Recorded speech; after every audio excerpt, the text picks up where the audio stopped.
வாங்க ஒரு சிம்பிளான விஷயத்த பார்க்கலாம். வணக்கம். இன்னைக்கு நாம பார்க்க போறது பங்கு சந்தையில ரொம்ப சாதாரணமா நடக்கிற ஆனா பல ட்ரேடர்ஸோட பணத்தை காலி பண்ற ஒரு தந்திரமான பொறிய பத்தி தான். அது என்ன, அதுல இருந்து எப்படி தப்பிக்கிறதுன்னு வாங்க விரிவாக பார்க்கலாம். யோசிச்சு பாருங்க. கஷ்டப்பட்டு ஒரு கிணத்துல இருந்து தப்பிச்சு வர்றீங்க. ஆனா வெளியே வந்ததும் ஒரு கண்ணாடி கூண்டுக்குள்ள மாட்டி அதை விட ஆழமான ஒரு பள்ளத்துல விழுகுறீங்க. இந்த மாதிரி ஒரு உணர்வை தான் இந்த மார்க்கெட் பொறி கொடுக்கும். ஒரு சின்ன நம்பிக்கையை காட்சி திடீர்னு அதல பாதாளத்துல தள்ளிவிடும். இந்த பொறி எப்படி வேலை செய்து தெரியுமா? ஆரம்பத்திலேயே ஆபத்தை காட்டாது. முதல்ல மார்க்கெட் நல்லா செரிஞ்சதுக்கு அப்புறம் இப்போ மீண்டு வர்ற மாதிரி ஒரு சூப்பரான சிக்னல் கொடுக்கும். ஆனா இதுதான் அந்த பொறியோட முதல் படி. இந்த சிக்னலுக்கு பேரு இன்வெர்ஸ் ஹெட் அண்ட் ஷோல்டர்ஸ். இது சார்ட்ல பார்க்க ஒருத்தர் தலைகீழா நிக்கிற மாதிரி இருக்கும். பொதுவா இந்த பேட்டர்ன் தெரிஞ்ச உடனே ட்ரேடர்ஸ் என்ன நினைப்பாங்கன்னா, அப்பாடா சரிவு முடிஞ்சிடுச்சு, இனிமே மார்க்கெட் மேல தான் போக போகுதுன்னு நம்பி வாங்க ஆரம்பிப்பாங்க. அதாவது விலை தொடர்ந்து இறங்கிட்டே இருக்கும்போது ஒரு சின்ன ஏற்றம் வரும், அது லெஃப்ட் ஷோல்டர். அப்புறம் அதை விட ஒரு பெரிய இறக்கம் வரும், அது ஹெட். மறுபடியும் ஒரு சின்ன ஏற்றம் வரும், அது ரைட் ஷோல்டர். இதையெல்லாம் பார்க்கும்போது வாங்குறவங்களுக்கு ஒரு நம்பிக்கை வந்துடும். இதுல நெக்லைன்னு ஒரு முக்கியமான கோடு இருக்கு. விலை எப்போ அந்த நெக்லைனை உடைச்சிட்டு மேல போகுதோ அப்போதான் அசலான கொண்டாட்டமே ஆரம்பிக்கும். நிறைய பேர் ரொம்ப நம்பிக்கையோட பங்குகளை வாங்கி குவிப்பாங்க. விலை ராக்கெட் வேகத்துல போகும்னு ஒரு பெரிய எதிர்பார்ப்பு இருக்கும். ஆனா இங்கதான் ஒரு பெரிய ட்விஸ்ட் இருக்கு. எல்லாரும் எதிர்பார்த்த மாதிரி விலை ராக்கெட் மாதிரி மேல போகாம திடீர்னு நின்னு போயிடும். ஒரு கண்ணுக்கு தெரியாத கண்ணாடி கூண்டுக்குள்ள மாட்டிக்கிட்ட மாதிரி அதோட வேகம் சுத்தமா குறைஞ்சிரும்.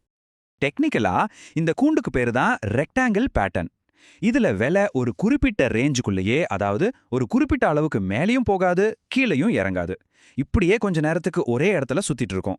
இத பார்த்துட்டு பலரும் என்ன நினைப்பாங்கன்னா, சரி மார்க்கெட் கொஞ்சம் ரெஸ்ட் எடுக்குது, இதுக்கப்புறம் இன்னும் பெரிய பாய்ச்சலுக்கு தயாராகுதுன்னு நினைப்பாங்க. இங்க ஒரே நேரத்துல ரெண்டு விஷயம் நடக்குது. ஒன்னு நம்ம கண்ணுக்கு தெரியறது, இன்னொன்னு திரைக்கு பின்னால நடக்கிறது. நம்மள மாதிரி சின்ன முதலீட்டாளர்கள் எல்லாம் இன்னும் ஏறும் நம்பிக்கையோட வாங்கிக்கிட்டு இருக்கும்போது பெரிய நிதி நிறுவனங்கள் என்ன பண்ணுவாங்க தெரியுமா? அமைதியா யாருக்கும் தெரியாம அவங்க கிட்ட இருக்க பங்குகளை நம்ம கிட்ட வித்துட்டு இருப்பாங்க. எல்லாரும் அடுத்த கட்ட ஏற்றத்துக்காக மூச்சை பிடிச்சிட்டு காத்துட்டு இருக்காங்க. ஆனா நடக்க போறதே வேற. திடீர்னு நாம யாருமே எதிர்பார்க்காத நேரத்துல அந்த கண்ணாடி கூண்டோட தரை உடைஞ்சு விலை கட்டுக்கடங்காம சல்லுன்னு கீழே விழுகும். அவ்வளவுதான், பொறி வேலை செய்ய ஆரம்பிச்சிடுச்சு. இது எப்படி நடக்குதுன்னா, ஒரு பெரிய ரெட் கேண்டில் அந்த சப்போர்ட்டை உடைக்கும். உடனே என்ன ஆகும்? கொஞ்ச நேரத்துக்கு முன்னாடி வாங்கின எல்லாரோட ஸ்டாப் லாஸும் ஹிட் ஆகும். எல்லாரும் பயத்துல விற்க ஆரம்பிப்பாங்க. இது விலையை இன்னும் வேகமா கீழே தள்ளும். அவ்வளவுதான், ஒரு ஃப்ரீ ஃபால். இன்னும் ஆழமான பழத்துக்குள்ள மார்க்கெட் போயிடும். சரி சரி, இவ்வளோ நேரம் பயமுறுத்துனது போதும். இப்போ இந்த பொறியில நம்ம எப்படி சிக்காம தப்பிக்கிறதே? அது மட்டும் இல்ல, இதை எப்படி நமக்கு சாதகமா பயன்படுத்திக்கிறதுன்னு பார்க்கலாமா? நாம இதுல பாதிக்கப்படாம இதை ஒரு வாய்ப்பா மாத்த முடியும். இதுக்கு ஒரு சிம்பிளான 4 ஸ்டெப் பிளான் இருக்கு. ஸ்டெப் 1, அந்த கண்ணாடி கூண்ட, அதாவது ரெக்டாங்கிள் பேட்டர்னை சரியா அடையாளம் காணுங்க. ஸ்டெப் 2, ரொம்ப முக்கியம், அதோட தரை உடைற வரைக்கும் அவசரப்படாம பொறுமையா இருங்க. ஸ்டெப் 3, விலை சரியா ஆரம்பிச்சதும் பி வர்த்தகம், அதாவது விலை இறங்குன்னு எதிர்பார்க்கிற ஒரு புட் ஆப்ஷன் ட்ரேட்ல நுழையலாம். கடைசியா ஸ்டெப் 4, நம்ம கணிப்பு தப்பானா பெரிய நஷ்டம் வராம இருக்க கண்டிப்பா ஒரு ஸ்டாப் லாஸ் செட் பண்ணிக்கணும். இதுல இருந்து நம்ம கத்துக்க வேண்டிய ஒரே முக்கியமான பாடம் என்னன்னா, மார்க்கெட்டை கணிக்க முயற்சி பண்றதை விட பொறுமையா இருக்கிறது ரொம்பவே முக்கியம். ஒரு பிரேக் அவுட் மாதிரி தெரிஞ்சா உடனே குதிக்காம அது உண்மையா இல்லையான்னு உறுதிப்படுத்துற வரைக்கும் காத்திருக்கணும். ஓகே, இப்போ உங்களுக்கு இந்த பேரிஷ் ரெக்டாங்கிள் ட்ராப் பத்தி தெரிஞ்சிருச்சு. இனிமே மார்க்கெட்ல பாக்குற ரொம்ப வெளிப்படையா தெரியற மாதிரி இருக்கிற மத்த சிக்னல்களை எல்லாம் நீங்க எப்படி பாப்பீங்க? கொஞ்சம் யோசிச்சு பாருங்க.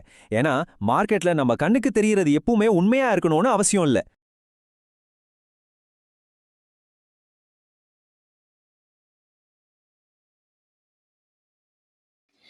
இந்த வீடியோ உங்களுக்கு பிடிச்சிருந்ததுன்னா லைக் பண்ணுங்க, ஷேர் பண்ணுங்க, சப்ஸ்கிரைப் பண்ணுங்க. தேங்க்யூ ஃபார் வாட்சிங்.